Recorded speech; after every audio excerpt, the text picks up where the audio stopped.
ড্রাইভাররা কতক্ষণ গাড়ি চালাচ্ছে, ড্রাইভার খেলো কিনা, ড্রাইভারের পর্যাপ্ত বিশ্রাম আছে কিনা, আমাদের যারা গাড়ির মালিক যারা ড্রাইভারকে ব্যবহার করেন তারা কি এ বিষয়টা কখনো চিন্তা করেন কিনা আমার সন্দেহ আছে। খুব কম লোকই আছে চিন্তা করে। কারণ অনেক সময় আমরা দেখি যে ঢাকা থেকে তিনি চলে যাচ্ছেন গ্রামের কোনো একটা জায়গায় বা তার নিজের বাড়িতে, আবার ওই দিনই ফিরে আসতে হবে।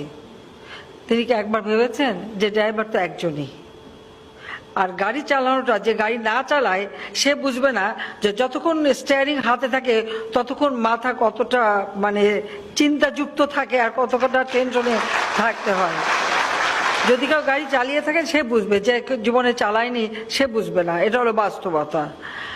আর এইভাবে ড্রাইভারদেরকে যে ব্যবহার করা হয়, তো তার তো একটা বিশ্রামের দরকার আছে, তার তো খাবারেরও প্রয়োজন আছে, তার তো কিছু সময় প্রয়োজন আছে, সে কথাটাও কিন্তু